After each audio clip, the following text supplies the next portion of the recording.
பாரத தேசத்தின் மகோனதமான புராண இதிகாசங்களை முழுமையாக அறிந்து கொள்ள சப்ஸ்கிரைப் திலக்.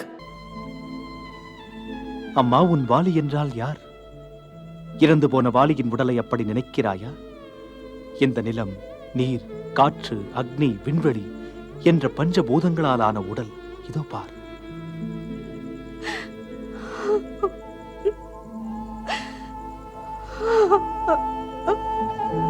இதையா விரும்புகிறாய் தாரா? இந்த கட்டையை உண்மை என்று நினைக்கிறாயா? இது இப்போது உன் முன்னால் உயிர் பிணைப்பு இல்லாமல் கிடக்கிறது. எது இந்த கூட்டுக்குள்ளே கண்ணுக்கு தெரியாமல் உன் கணவனாக இருந்ததுவோ அது அமரன், அழிவில்லாதது. அந்த உண்மை பேருண்மையுடன் இணைந்தது. துயரம் கொள்ளக்கூடாது. ஞான கருத்துக்கள் பேச எளிது ரகுநாதா. மணவாளனை பிரிந்து துயர் பொறுத்தல் எளிதல்ல, மிக கடினம்தான். ரத்தத்தில் கலந்து சித்தத்தில் நிறைந்தவரை மறத்தல் எளிதா? உடல் பாதி என்று ஏன் சொல்கிறார்கள்? சுடரில்லாத தீபம் எதற்காக? தாரா தாரா என்று எப்போதும் என்னை சுற்றி சுற்றி வந்தவரை மறக்க எனக்கு சக்தி இல்லை. அங்கதா, குழந்தாய், வா. உன் தந்தை உடலை உன் மடியில் தாங்கிக் கொள். வா.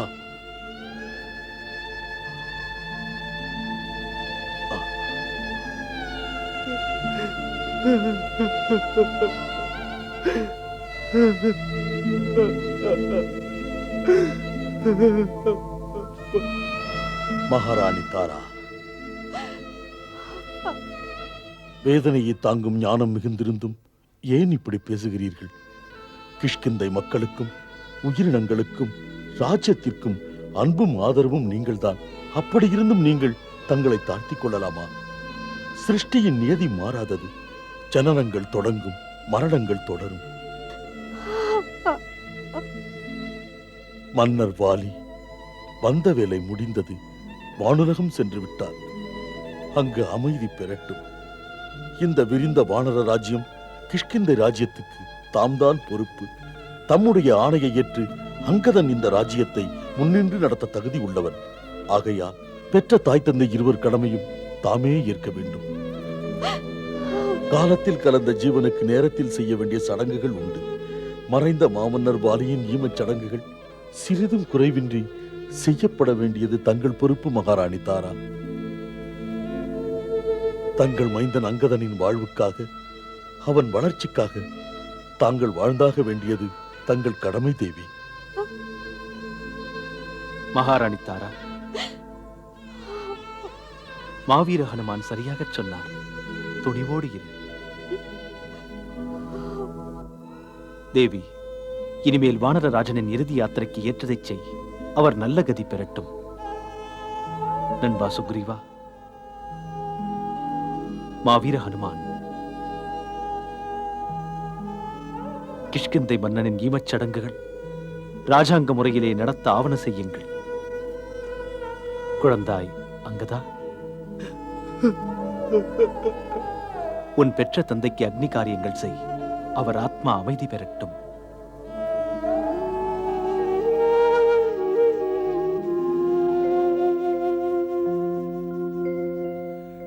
வாலியனும் மாவீரனே,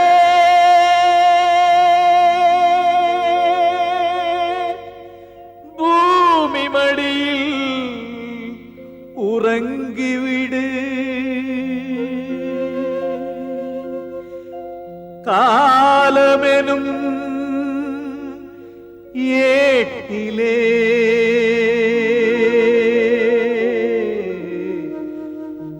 கதையாய் நின்று விடு.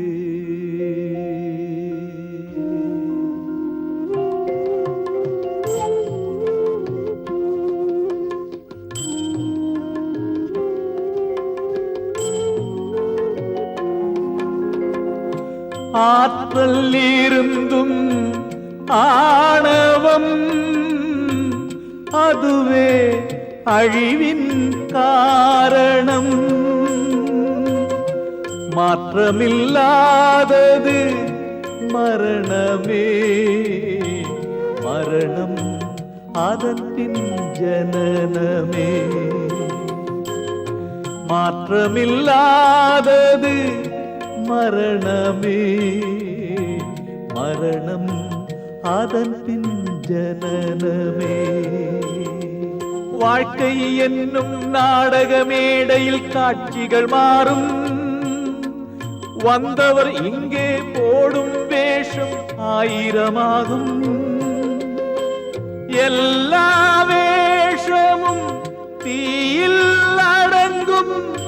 அறிந்தும் ஏனோ பகையெனும் தீ மனதில் வளர்க்கும் ஜீவன்களே.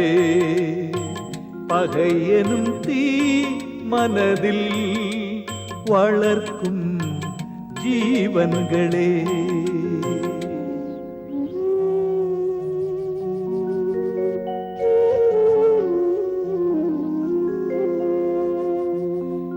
இழப்பினால் வந்த சொந்தமே இணைத்ததே இந்த மயானமே.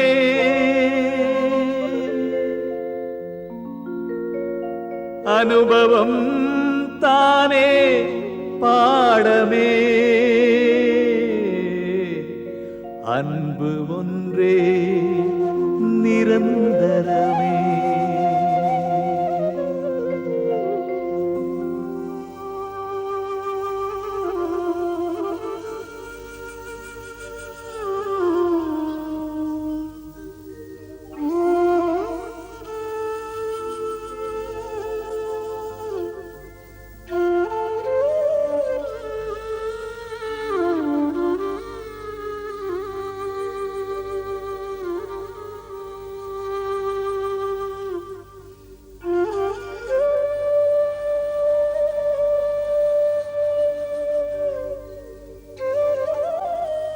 பிரபு, மன்னர் சுக்ரீவர் சோகக்கடலில் மூழ்கியிருக்கிறார். தாங்கள் அவருக்கு ஆறுதல் கூறுங்கள். அப்போதுதான் கிஷ்கிந்தை பொறுப்பை ஏற்றுக்கொள்ள முடியும். ஏன் நண்பரே? பிரபு, உடன்பிறப்பை கொன்ற பிறகு ஆட்சி பெறுவதை என் மனசாட்சி ஏற்காது. நான் மகாபாவி. அரசு புரிவதற்கு எனக்கு தகுதியில்லை. முடிவெடுத்து விட்டேன். துறவு பூண்டு வனம் போவதாக, என் பாவத்துக்கு பரிகாரம் தேட.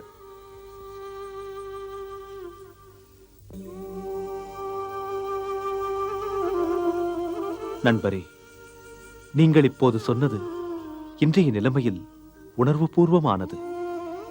இப்படி உணர்வுகள்தான் உள்மனதில் இருக்கின்ற அன்பின் வெளிப்பாடாகிறது. இப்படி நீங்கள் சொல்லாதிருந்தால் சராசரி மனிதனைப் போல சின்ன சின்ன ஆசைகளை அடைய சமயம் பார்த்து காத்திருந்தவர் என்று நினைக்கத் தோன்றும். உங்களை பற்றி அச்சம் எழுந்தது. தாங்காத துன்பத்தால் தடம் புரண்டு ஏதாவது செய்து கொள்வீர்களோ என்று. பயம் இப்போது போய்விட்டது.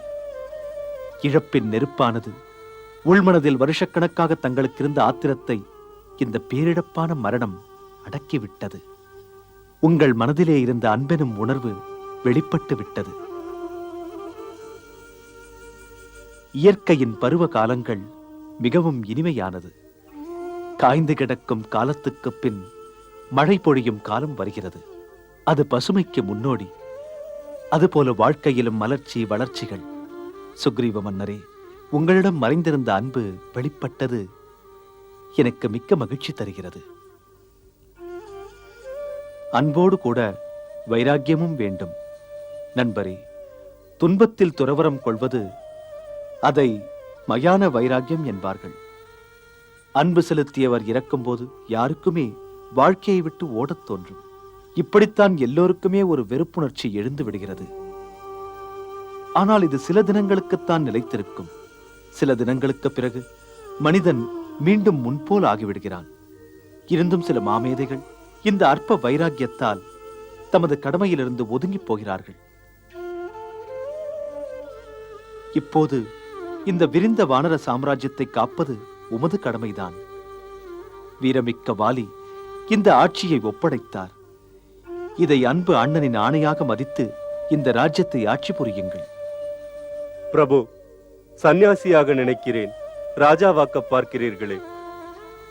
சந்நியாசியிலும் நல்ல ராஜா எவர் இருக்கிறார்? சுக்ரீவா, ஆசை துறந்தவன் அவன்தான் லட்சிய அரசன். பேராசை இருக்காது.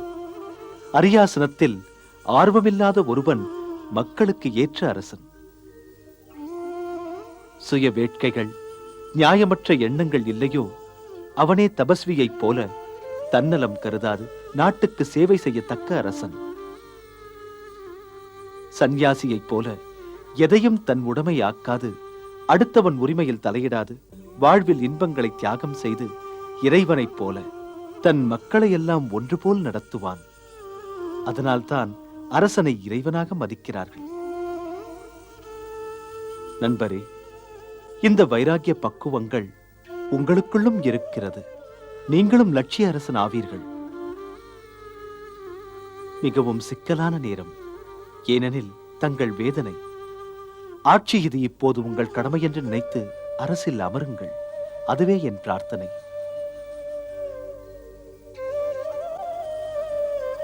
இன்னும் ஒரு வேண்டுகோள். தாம் ஆணையிடுங்கள் பிரபு. வாலி இளவரசன் அங்கதனை நம் பொறுப்பில் விட்டிருக்கிறார். அதனால் நாம் விரும்புவது தங்கள் ராஜ்யாபிஷேகத்தின் போதே அங்கதனுக்கும் இளவரசர் பட்டம் சூட்டிவிட வேண்டும் என்று. அவ்வாறே நடக்கும் பிரபு. இது உடனே செய்ய வேண்டிய நல்ல காரியம் பிரபு. பிரபு, தமது அன்பு உள்ளம் அனுமதித்தால் கிஷ்கிந்தையின் மணிமுடியை தமது அருள்மிகும் கைகளால் மன்னர் சுக்ரீவனுக்கு அணிவித்து ராஜதிலகமிடுங்கள். ரிக்ஷராஜனே, அப்படி செய்ய முடியாது. 14 வருடங்களுக்கு நகருக்குள்ளோ ஊருக்குள்ளோ வருவதை ஏற்பதற்கில்லை. என் சார்பில் லக்ஷ்மணன் முடிசூட்டுவான் மன்னர் சுக்ரீவனின் ராஜ்யாபிஷேகத்தில். ஹனுமான், பிரபு, நீயும் சென்று ராஜ்யாபிஷேகத்துக்கு ஏற்பாடு செய். தங்கள்